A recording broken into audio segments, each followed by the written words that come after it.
Welcome to teachers care academy. நம்ம பிஜிடிஆர்வியோட mathematics syllabus பார்த்துட்ருக்கோம். இதில் யூனிட் 8 டிஃப்ரென்ஷியல் ஈக்குவேஷன் இப்போ பார்க்க போகிறோம். இதில் என்னென்ன டாபிக்ஸ் இருக்குது அப்படின்னு பார்த்தீங்கன்னா, linear differential equation, constant coefficient, existence of solutions, Wronskian method, independent of இதெல்லாம் இருக்குது. இதில் இப்போ நம்ம ஃபஸ்ட்டு பார்க்க போகிறது லீனியர் டிஃப்ரென்ஷியல் ஈக்குவேஷன் அப்படிங்கலாம் என்னன்னு தான் நம்ம பார்க்க போகிறோம். ஸோ வந்து நம்ம introduction for the differential equation பார்க்கலாம். ஒரு டிஃப்ரென்ஷியல் ஈக்குவேஷனை என்ன வேலை எழுதலாம் அப்படின்னா, கான்ஸ்டன்ட் கோஎஃபிஷியன்ட்லையும் எழுதலாம், வேரியபிள் கோஎஃபிஷியன்ட்லையும் எழுதலாம். A differential equation is an equation in which differential coefficients occurs. That is, it is an independent equation containing the dependent and independent variables and different derivatives of the dependent variable. Actually, this is differential equation or definition. A differential equation is an equation in which the differential coefficients occurs. அதாவது அது இண்டிபெண்ட்டாகவும் இருக்கலாம் அல்லது டிபெண்ட்டாகவும் இருக்கலாம் அப்படிங்கிறது தான் இதோட இது. So இதுக்கு ஒரு சின்ன எக்ஸாம்பிள் பார்க்கலாம். ஸோ இந்த எக்ஸாம்பிள் பார்த்தீங்கன்னாக்கா, x square d square y by dx square plus 2xy dy by dx plus y equal to sin x.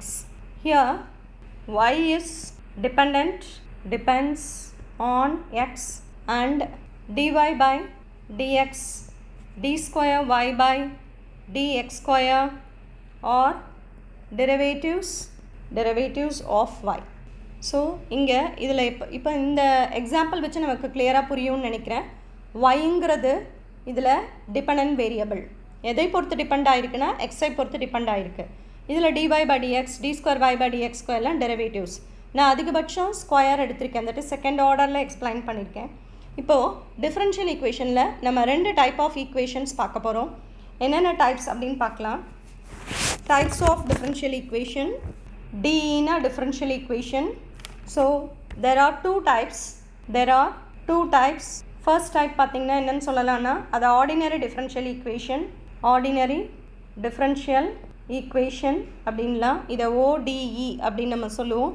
Second type பார்த்திங்கன்னா பார்ஷியல் டிஃப்ரென்ஷியல் ஈக்குவேஷன். இதை PDE அப்படின்னு சொல்லுவோம். ODEனா ஆர்டினரி டிஃப்ரென்ஷியல் ஈக்குவேஷன், PDEனா partial differential equation. இப்போ ordinary differential ஈக்குவேஷனில் தான் நம்மளோட சிலபஸ் இருக்குது. அந்த ஆர்டினரி டிஃப்ரென்ஷியல் ஈக்குவேஷனில் லீனியர் டிஃப்ரென்ஷியல் ஈக்குவேஷன் எப்படி இருக்கும் அப்படிங்கிறத தான் நம்ம பார்க்க போகிறோம். ஸோ அதனால் ஆர்டினரி டிஃப்ரென்ஷியல் ஈக்குவேஷன் அதோட டெஃபினிஷன் பார்க்கலாம். நமக்கு இதிலலாம் தான் கொஷின்ஸ் கேட்பாங்க. ப்ராப்ளம் வைஸும் கேட்பாங்க, தியரிலையும் நமக்கு கேட்பாங்க. ஆர்டினரி டிஃப்ரென்ஷியல் ஈக்குவேஷன் இது ஆக்சுவலாக நம்ம எல்லாருக்குமே தெரியும். ஏன்னா நம்ம ஸ்கூல் லெவல்லேருந்தே இதெல்லாம் பார்த்துட்டு தான் வரும். Differential equation in which a single independent variable occurs, then it is called ordinary differential equation. Single independent variable occur ஆச்சுன்னா அதை நம்ம ordinary differential equation சொல்கிறோம். ஸோ இப்போ இது ஒரு எக்ஸாம்பிளாக பார்க்கலாம். அதாவது d square x by dt square plus m square x is equal to 0. Here tயில் எழுதியிருக்கோம். அதனால் t is an independent variable and x is a dependent variable on t. So போன ஈக்குவேஷன் மாதிரி எல்லாமே d square y by dx ஸ்கொயரில் தான் வரணும்னு அவசியம் இல்லை. இங்கே பாருங்கள், d square x by dt ஸ்கொயரில் இருப்பதால் எக்ஸுங்கிறது டிபெண்டன்ட் வேரியபிள். எதை பொறுத்து டிபெண்டன்ட் வேரியபிள்னால் டீயை பொறுத்து டிபெண்ட் ஆகிருக்கு. அப்போ ஒரே ஒரு இண்டிபெண்டன்ட் வேரியபிள் தான் இருக்குது, that is t is the independent variable. இதுதான் நம்ம ஆர்டினரி டிஃப்ரென்ஷியல் ஈக்குவேஷன் அப்படின்னு சொல்கிறோம். அடுத்து பார்ஷியல் டிஃப்ரென்ஷியல்னால் எப்படி இருக்குன்றதையும் பார்க்கலாம். அதோட டெஃபினிஷன் பார்க்குறோம் நம்ம இப்போ. Partial differential equation. A differential equation is said to be partial differential equation if two or more. அங்கேயும் உங்களுக்கு பார்க்கும்போது டெஃபினேஷன்லேயே டிஃப்ரென்ஸ் தெரிஞ்சிடும். அங்கே ஒரே ஒரு இண்டிபெண்டன்ட் வேரியபிள் தான் இருக்கும். இங்கே 2 or more independent variables will be occurs. அந்த மாதிரி அக்கர் ஆகிற ஈக்குவேஷனை தான் நம்ம பார்ஷியல் டிஃப்ரென்ஷியல் ஈக்குவேஷன் அப்படின்னு சொல்கிறோம். ஃபார் எக்ஸாம்பிள் ஒரு சின்ன எக்ஸாம்பிள் கொடுக்குறேன். x dou z by dou x plus y dou z by dou y equal to 0, where x and y are independent variables and z is dependent variable on x and y. So இங்கே dou z by dou xும் இருக்குது, dou z by dou yயும் இருக்குது. அப்போ x and y are independent variables இருந்தாலும் z is a dependent variable. எதை பொறுத்து depend ஆகிருக்கு? xலையும் depend ஆகிருக்கு, yலையும் depend ஆகிருக்கு. அப்போ 2 or more வேரியபிள்ஸ் அக்கர்ஸ் ஆச்சுனாவே அந்த ஈக்குவேஷனை தான் நம்ம பார்ஷியல் டிஃபரன்ஷியல் ஈக்குவேஷன் அப்படின்னு சொல்லிட்டு சொல்கிறோம். இப்போ பார்த்தீங்கன்னாக்கா இதில் நம்ம இப்போ டைப் ஆஃப் ஈக்குவேஷன்ஸ் பார்த்தோம். இந்த டைப் ஆஃப் ஈக்குவேஷன்ஸில் ஆர்டினரி டிஃபரன்ஷியல் ஈக்குவேஷன்னா என்ன, அதுபோல் பார்ஷியல் டிஃபரன்ஷியல் ஈக்குவேஷன்னா என்ன அப்படிங்கிறதெல்லாம் நம்ம டைப்ஸோட டெஃபனிஷன்ஸோடு பார்த்தோம். ஸோ இதோட ஆர்டர் அண்ட் டிகிரி நமக்கு ஸ்கூல் லெவல்லேருந்து இதுக்கு தெரியும் தான். இருந்தாலும் ஜஸ்ட் ஒரு இன்ட்ரோ கொடுத்துட்டு நம்மளுடைய சிலபஸ்க்குள்ளே போகலாம். ஆர்டர்னா என்ன அண்ட் டிகிரி ஆஃப் த ஈக்குவேஷன்னா என்ன, டிகிரி ஆஃப் டினா differential equation, order and degree of the equation. The order of differential equation is the highest derivative. இருக்கிறதுலையே அந்த ஈக்குவேஷனில் எது ஹையஸ்ட்டாக இருக்கோ, highest derivative in the equation, அதை தான் நம்ம ஆர்டர் அப்படின்னு சொல்கிறோம், ஹையஸ்ட் டெரிவேட்டிவ். த டிகிரியை என்னன்னு சொல்லணும்னா degree of the differential equation of the highest power to which the derivative is raised. அதாவது இப்போ அதிகபட்சமாக அதில் கியூபிக் இருக்குது அப்படின்னா அந்த கியூபிக்கோட பவர் என்னவோ அதை தான் அதோட டிகிரின்னு சொல்கிறோம். இப்போ இதுக்கு ஒரு சின்ன எக்ஸாம்பிள் சொல்கிறேன் நான். ஸோ இப்போ இந்த எக்ஸாம்பிளில் பார்த்தீங்கன்னா D square y by dx square the whole cube plus dy by dx the whole power 4 plus y is equal to 0. இப்போ நம்ம ஆர்டர்னால் என்னன்னு பார்த்தோம். Order is the highest derivative. ஆர்டர்னா ஹையஸ்ட் டெரிவேட்டிவ். அப்படி பார்த்தா இந்த ஈக்குவேஷனில் ஹையஸ்ட் டெரிவேட்டிவ் என்னது? D square. அப்போ ஆர்டர்ன்றது இந்த ஈக்குவேஷனுக்கு இட் இஸ் 2. Order is 2. அடுத்து என்ன சொன்னோம்? டிகிரி சொன்னோம். The degree of the differential equation வந்து ஹையஸ்ட் பவர் எங்கே இருக்கோ அது எவ்வளோ ரைஸ் பண்ணியிருக்கோ அதுதான் அதோட டிகிரி அப்படின்னு சொல்கிறோம். இப்போ இந்த ஈக்குவேஷனில் ட்விஸ்ட் என்னென்னா ஹையஸ்ட் ஆர்டர் இஸ் 2, அதோட பவர் இஸ் 3. ஆனால் இதை விட ஹையஸ்ட் பவர் ஒன்று இருக்குது 4. ஆனால் நம்ம டிகிரியை இது சூஸ் பண்ணக்கூடாது. இந்த ஈக்குவேஷனோட டிகிரி பார்த்திங்கன்னா இட் இஸ் 3. அதாவது எது ஹையஸ்ட் ஆர்டர் இருக்கோ அந்த ஆர்டரோட பவர் என்ன இருக்கோ அதுதான் டிகிரி ஆஃப் த ஈக்குவேஷன். நம்ம சின்ன கிளாஸில் ஸ்டூடெண்ட்ஸ் எல்லாம் தப்பு பண்ணுற விஷயமே இதுதான். இதில் எது ஹையஸ்ட் பவராக இருக்கோ அதை எடுத்து டிகிரிக்கு சூஸ் பண்ணிவிடுவாங்க. It is wrong. So order என்ன இருக்கோ அந்த ஆர்டரோட அதிகபட்ச பவர் என்ன இருக்கோ அதுதான் டிகிரி ஆஃப் த ஈக்குவேஷனும் நம்ம சொல்லுவோம். ஸோ இப்போ இதை வச்சு தான் நம்ம ஒரு லீனியர் டிஃபரன்ஷியல் ஈக்குவேஷன்னா என்னன்னு பார்க்க போகிறோம். ரைட். ஸோ அடுத்து நம்ம பார்க்க போகிறது ஒரு செகண்ட் ஆர்டரில் constant coefficient with linear differential ஈக்குவேஷன்னா என்னன்னு பார்க்கலாம். Second order differential equation with constant coefficient. ஆக்சுவலாக இதே தான் நமக்கு n ஆர்டருக்கும் எக்ஸ்டெண்ட் ஆகும். நமக்கு இதில் என்னென்ன பண்ணுறோமோ காம்ப்ளிமெண்ட்ரி ஃபங்க்ஷன் எப்படி கண்டுபிடிக்கிறோமோ அதுதான் தேர்ட் ஆர்டர் ஃபோர்த் ஆர்டருக்கு பொருந்தும். இதில் எப்படி பர்டிகுலர் இன்டெக்ரல் ஃபைண்ட் அவுட் பண்ணுறோமோ அதே தான் ஹையஸ்ட் ஆர்டர்ஸ்க்கும் நம்ம பொருந்தும். இப்போ நம்ம கொடுக்குறதே ஒரு nth ஆர்டர் ஈக்குவேஷனை தான் சொல்கிறோம். a linear differential equation of the nth order is of the form an d power n y by dx power n plus a n minus 1 d power n minus 1 of y divided by dx power n minus 1 plus etc. plus a1 dy by dx plus a0 is equal to f of x, where இந்த a0 a1லாம் இருக்கு இல்லையா, an minus 1 etc. to a1 a0 depends only on x or constants. இதுதான் நம்ம வந்து constant coefficient of the equation சொல்கிறோம். இப்போ for example இப்போ இதுக்கே n is equal to 2 கொடுத்தோம்னா when n is equal to 2 இருக்கும் பொழுது it becomes a2 d square y by dx square plus a1 dy by dx plus a0 is equal to f of x. இந்த ஈக்குவேஷனை தான் this equation is called second order linear differential equation. ஏன் இதை linear அப்படின்னு சொல்கிறோன்னா இந்த டெரிவேட்டிவ்ஸோட எல்லா பவர்ஸும் பார்த்திங்கன்னா 1. ஸோ ஹையஸ்ட் ஆர்டரும் உங்களுக்கு 2, அதனால் செகண்ட் ஆர்டர்னு சொல்கிறோம். அதோட பவர் இஸ் 1. அதனால் this equation is called a linear second order differential equation. நம்ம முன்னாடி எழுதினது linear nth order differential equation. So இப்போ லீனியர் அப்படின்னா என்னன்றது நம்ம தெளிவாக இருப்போம்னு நினைக்கிறேன். ஸோ இதெல்லாம் இன்ட்ரோ. இந்த இன்ட்ரோ பேஸ் பண்ணி ஒரு செகண்ட் ஆர்டர் டிஃபரன்ஷியல் ஈக்குவேஷனுக்கு எப்படிலாம் சொல்யூஷன்ஸ் ஃபைண்ட் அவுட் பண்ணலாம் அப்படிங்கிறத தான் நம்ம பார்க்க போகிறோம். இந்த டிஃபரன்ஷியல் ஈக்குவேஷன் பார்த்துட்ருக்கோம். அதில் லீனியர் டிஃபரன்ஷியல் ஈக்குவேஷனை என்ன, டிஃபரன்ஷியல் ஈக்குவேஷன்ஸோட டைப்ஸ் என்ன அப்படிங்கிறதெல்லாம் பார்த்தோம். அப்போது ஒரு second order differential equation with constant coefficient எப்படி இருக்குன்னு பார்த்தோம் இல்லையா.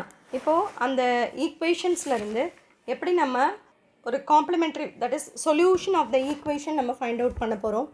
அந்த சொல்யூஷன் ஆஃப் த ஈக்குவேஷனை 2 வேல நம்ம ஃபைண்ட் அவுட் பண்ணுவோம். தட் இஸ் CF அண்ட் PI.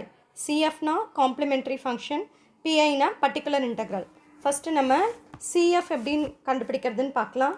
அதுக்கு நமக்கு ஒரு ப்ரொசீஜர் இருக்குது. அந்த ப்ரொசீஜர் இப்போ பார்க்கலாம். ஆக்சுவலாக இது நம்ம வந்து காலேஜ் லெவல்லேருந்து நம்ம பார்க்கணுன்ட்டு இல்லை, ஸ்கூல்லே இதோட இன்ட்ரோ நம்ம பார்த்துருப்போம். அதோட எக்ஸ்டென்ஷன் தான் இது.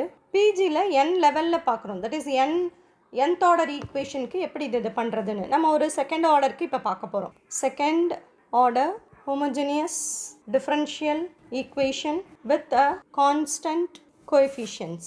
Right. First step நம்ம என்ன பண்ணணும் அப்படின்னு பார்த்தீங்கன்னா, step 1ல we have to write a auxiliary equation corresponding to differential equation. Right. Step 2ல நம்ம என்ன பண்ணுறோம்னா, find the roots of the equation. Step 3ல என்ன பார்க்குறோம்னா, write the complementary function with respect to nature of the root. So அந்த root எந்த நேச்சரில் இருக்கோ அதை பொறுத்து அதோட காம்ப்ளிமெண்ட்ரி ஃபங்க்ஷன் எழுதுகிறோம். நேச்சர் ஆஃப் த ரூட்ஸ் பார்த்திங்கன்னா 3 டைப்ஸில் தான் நமக்கு கிடைக்கும். என்னென்னு பார்க்கலாம். ஸோ ஃபஸ்ட் ஒன் பார்த்திங்கன்னா, if the root is real and distinct, then the complementary function CFனா complementary function is yc is equal to a e power m1x plus b e power m2x. Second one, if the root is real and same அல்லது அது என்னன்னு சொல்லனா repeated roots same, then the complementary function is ax plus b e power mx, where m is the root. Okay, then the last one is, if the root is complex number, then the complementary function is e power alpha x a cos beta x plus b sin beta x, where alpha is real part and beta is imaginary part of the roots. So இந்த 3 டைப்பை வச்சு தான் நம்ம என்ன பண்ணுறோன்னாக்கா, நம்ம வந்து auxiliary equation first find out பண்ணிடணும். அந்த auxiliary ஈக்குவேஷன்லேருந்து அந்த ஈக்குவேஷனுக்கு ரூட்ஸ் ஃபைண்ட் அவுட் பண்ணுறோம். ரூட்ஸ் 3 நேச்சரில் தான் கிடைக்கும். அந்த 3 நேச்சர் ஆஃப் த ரூட்ஸோட பேஸில் நம்ம காம்ப்ளிமெண்ட்ரி ஃபங்க்ஷனை டிஃபைன் பண்ணுறோம். இப்போ இதுக்கு தட் இஸ் ப்ராப்ளம்ஸ் பார்க்கலாம். இந்த டைப்பில் தான் நமக்கு கொஷின்ஸ் கேட்பாங்க. ஸோ இந்த மாதிரி ஈக்குவேஷன்ஸ் கொடுத்து நம்மளை root find out, that is CF find out பண்ண சொல்லுவாங்க. அடுத்து நம்ம பிஐ பார்க்க போகிறோம். அந்த பிஐ ஃபைண்ட் அவுட் பண்ண சொல்லுவாங்க. ரைட். ஸோ இதில் இப்போ ஃபர்ஸ்ட் சம் பார்த்தீங்கன்னா, d square minus 4d plus 3 of y equal to 0. இப்போ ஃபஸ்ட்டு கிவன் ஈக்குவேஷன்லேருந்து த ஆக்சிலரி ஈக்குவேஷன் எழுத போகிறோம். The auxiliary equation is m square minus 4m plus 3 equal to 0. So இந்த ரூட்டை ஃபேக்டரைஸ் பண்ணலாம். மைனஸ் 3 மைனஸ் 1, தட் இஸ் இதை 1 into 3, அதை வந்து 3ன்னு எழுதலாம். Minus 1 minus plus 3, minus 3 minus 1 will give you minus 4. So அதனால் இது எப்படி எழுதிடலான்னா, டேரெக்டாக ஃபேக்டர்ஸாக எழுதலாம். m மைனஸ் 3 m மைனஸ் 1, ஏன்னா ஹையர் டிகிரியோட கோஎஃபிஷியன்ட் எதுவும் இல்லை. அப்போ டேரெக்டாக நம்ம ஃபேக்டரைஸ் பண்ணி எழுதிடலாம். therefore the roots are m1 is equal to 3, m2 is equal to 1. நம்ம எதை வேணால் m1 எதை வேணால் m2 வச்சுக்கலாம். therefore the complementary function is yc is equal to, இது எந்த டைப்பில் இருக்குனாக்கா, the roots are real and distinct அந்த டைப்பில் இருக்குது.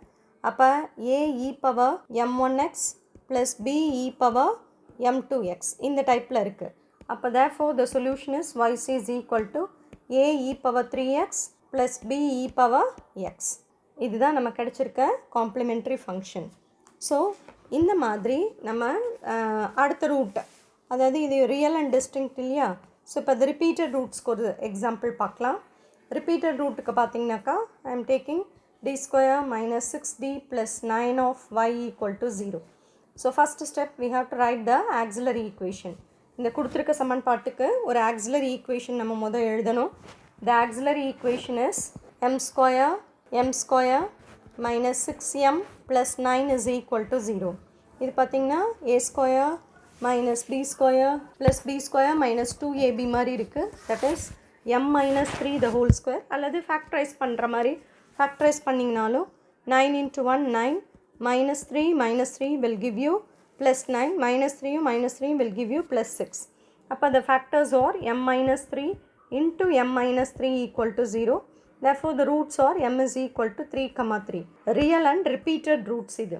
அப்போ therefore இதோட complementary function எந்த டைப்பில் இருக்குன்னா the complementary function is yc is equal to ax plus b into e power mx. இங்கே mங்கிறது 3. அப்போ the complementary function is ax plus b e power 3x. So இந்த மாதிரி நம்ம ரிப்பீட்டட் ரூட்ஸ்க்கு நம்ம எழுதலாம். அடுத்து தேர்ட் மாடல் பார்த்தீங்கன்னாக்கா காம்ப்ளெக்ஸ் ரூட். அதுக்கு ஒரு எக்ஸாம்பிள் பார்க்கலாம். ஸோ இப்போ d square plus d plus 1 இதெல்லாம் மோஸ்ட்லி எப்படி இருக்கும்னா நார்மல் ஃபேக்டரைஸ் பண்ண முடியாத மாதிரி இருக்கும் இந்த காம்ப்ளெக்ஸ் ரூட்லாம். அதனால் பார்க்கும்போதே நமக்கு தெரிஞ்சிடும். The auxiliary equation is m square plus m plus 1 is equal to 0. இப்போ மைனஸ் b ப்ளஸ் ஆர் மைனஸில் தான் நம்ம யூஸ் பண்ண போகிறோம். ஸோ அதோட ஃபார்முலா ஃபஸ்ட்டு பார்த்தீங்கன்னா minus b plus or minus root of b square minus 4ac divided by 2a. அதாவது ஏங்கிறது ஹையர் டிகிரியோட கோஎஃபிஷியன்ட் இங்கே 1, பிங்கிறது அதுக்கு அடுத்த டிகிரியோட கோஎஃபிஷியன்ட் அதுவும் இங்கே 1, சிங்கிறது கான்ஸ்டன்ட். இங்கே இந்த சம் பொறுத்த வரைக்கும் எல்லாமே 1. அப்போ m is equal to minus 1 plus or minus root of 1 square is 1a தான், minus 4 into 1 into 1 4a தான், divided by 2 into 1 2 தான். இப்போ 4 minus 1 minus 3 ஆ. ஸோ இப்போ minus 1 plus or minus root of minus 3 divided by 2. minus 1 will write it as I square. அப்போ ரூட்டுக்குள்ளே 3i ஸ்கொயர்னா அதை ஐயா வெளியே எடுத்து எழுதலாம். இப்போ minus 1 plus or minus I root 3 by 2. இதுதான் நமக்கு கிடச்சிருக்க ரூட் ஃபஸ்ட் ஆஃப் ஆல். இப்போ இதுக்கு காம்ப்ளிமெண்ட்ரி ஃபங்க்ஷன் பார்க்கலாம். அப்போ இதோட காம்ப்ளிமெண்ட்ரி இதோட ரூட்ஸ் ஆக்சுவலாக பார்த்தீங்கன்னா m is equal to real part வந்து 1 minus 1 by 2 plus or minus I into root 3 by 2ங்கிறது imaginary part. Therefore the complementary function எப்படி எழுதலான்னா yc is equal to e power alpha x into a cos beta x plus b sin beta x இந்த மாதிரி எழுதலாம். அப்போ yc is equal to e power minus 1 by 2x a cos root 3 by 2x plus b sin root 3 by 2x. யூஸ்வலாக நம்ம positive எடுத்து தான் நம்ம roots எழுதுவோம். அதனால் நம்ம இந்த இடத்துல ப்ளஸ் ஆர் மைனஸில் வந்தாலும் நம்ம பாசிட்டிவில் எடுத்து ரூட் எழுதியிருக்கோம். இப்போ இது போல் தேர்ட் டிகிரிக்கும் நம்ம ஒரு ப்ராப்ளம் பார்க்கலாம். ஸோ நம்மளோட இதே பார்த்திங்கன்னா ஹையர் டிகிரிஸ்க்கு தான் நம்ம இந்த லீனியர் ஈக்குவேஷன் பார்க்குறோம். ஸோ இப்போ செகண்ட் டிகிரி நம்ம பார்த்த மாதிரி தேர்ட் டிகிரிக்கும் நம்ம இதை அப்ளை பண்ணலாம். இப்போ இந்த சம் பாருங்கள். So fourth problem d cube minus d square minus 12d of y equal to 0. First of all we'll write the auxiliary equation. So அந்த மாதிரி first auxiliary equation எழுதுனீங்கன்னா m cube minus m square minus 12m equal to 0. இப்போ இது எல்லாத்துலேருந்தும் நம்மளால் ஒரு m காமனாக வெளியெடுக்க முடியும். அந்த மாதிரி m காமனாக வெளியெடுக்கலாம். ஸோ அப்போ m காமனாக வெளியெடுத்திங்கன்னா m square minus m minus 12 of 12 equal to 0 இந்த மாதிரி கிடைக்குது. அப்போ இங்கே பார்த்தீங்கன்னாக்கா ஆக்சுவலாக தேர்ட் டிகிரினாவே 3 ரூட்ஸ்க்கு வரணும் நமக்கு. இதுலேருந்து நம்ம என்ன சொல்லணும்னா m is equal to 0 and m square minus m minus 12 equal to 0. இது இப்போ நார்மல் நம்மளோட செகண்ட் ஆர்டர் மாதிரி வந்துருச்சு. அப்போ இந்த 12 தட் இஸ் minus 12 ஃபேக்டரைஸ் பண்ணலாம். எப்படி ஃபேக்டரைஸ் பண்ணலான்னாக்கா 4 minus 4 3ன்னு பண்ணிங்கன்னா plus into minus minus minus 4 plus 3 will give you minus 1. அப்போ 4 3s are 12, 4ல் 3 போச்சுன்னா 1. ஸோ நடுவில் இருக்க வேல்யூ கரெக்டாக வருது. ஒன் ஆஃப் த ரூட் 0ன்னு கண்டுபிடிச்சிட்டோம். இதுலேருந்து மற்ற ரெண்டு ரூட்டை சொல்லிடலாம். that is m minus 4 into m plus 3 equal to 0. So it will give you m is equal to 4 comma minus 3. Therefore the roots are என்னென்னு சொல்லலாம்னா m is equal to 0, 4, minus 3. இப்போ இது பார்த்தீங்கன்னா எல்லாமே ரியல் அண்ட் டிஸ்டிங்க்ட் ரூட்ஸாக தான் இருக்குது. அப்போ நம்ம ஃபஸ்ட்டு டைப் யூஸ் பண்ண அதே காம்ப்ளிமெண்ட்ரி ஃபங்க்ஷன் தான் எழுத போகிறோம். தட் இஸ் இங்கே என்ன சொல்லலாம்னா த complimentary function is y equal to நம்ம வந்து 2 ரூட்ஸாக இருக்கனால ஏபின்னு யூஸ் பண்ணோம். 2 ஆர் மோர் ரூட்ஸ் இருக்கும் பொழுது நம்ம C1, C2, C3ன்னு யூஸ் பண்ணிக்கலாம். அப்போ C1 e power a e power m1x அந்த மாதிரி C1 e power m1x plus C2 e power m2x plus C3 e power m3x. அதே மெத்தட் தான். It is extended to 3 roots. That's all. அப்போ C1 first root நம்ம 0ன்னு வச்சுருக்கோம். அப்போ e power 0x plus C2 e power second root 4ன்னு வச்சுருக்கோம். அப்போ 4x plus C3 third root e minus 3ன்னு வச்சுருக்கோம். So e power minus 3x. e power 0x is 1. அதனால் C1 plus C2 e power 4x plus C3 e power minus 3x. Actually நம்மளோட question ஆப்ஷனில் கொடுக்கும்போது எப்படி நம்மளை twist பண்ணுவாங்கன்னா e power 0xன்னு தான் correct, அதை ஈக்குவலன் டு 1 போட்டாலும் கரெக்ட் தான். 1 போடுறது தான் நமக்கு கரெக்டான இது. அப்போ ப்ராம்ப்டாக இருக்கணும்னா e power 0x தான். அப்போ இதை வந்து மைனஸ் ஒன்னாவோ ப்ளஸ் ஒன்னாவோ இல்லை e power வேறு ஏதாவது வேல்யூ கொடுத்துருந்தாங்கன்னா அது தப்பு. ஒன்றுன்னு இருந்திருக்கணும் அல்லது e power 0xன்னு இருக்கிறது தான் இந்த இதுக்கு கரெக்டான ஆப்ஷன். ஸோ நம்மளை ட்விஸ்ட் பண்ணுறதுக்காக அந்த ஆப்ஷன்ஸை மாற்றி கேட்பாங்க ஆன்சரில், ரைட்டுங்களா? ஸோ இது 3rd டிகிரிக்கு. இது போல் நம்ம ஒரு 4th டிகிரிக்கு பார்க்கலாம். ஸோ அடுத்த problem d power 4y by dx power 4 minus d cube y by dx cube minus 9 d square y by dx square minus 11 dy by dx minus 4y equal to 0. Teachers care அகாடமியில் PGTRB online class provide பண்ணியிருக்கோம். இப்போ நீங்கள் பார்த்த video மாதிரி all 10 யூனிட்ஸ்க்கும் psychology உட்பட video class provide பண்ணியிருக்கோம். இந்த online class subscribe பண்ணுற எல்லாருக்கும் 2000 கொஷின்ஸ் இருக்கிற ஆன்லைன் டெஸ்ட் ஃப்ரீயாக கொடுக்குறோம்.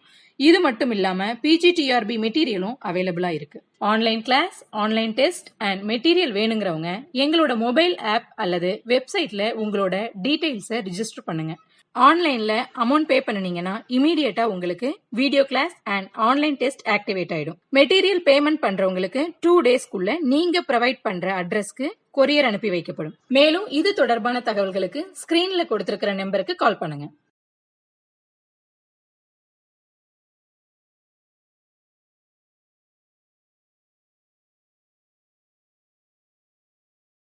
தேங்க்யூ.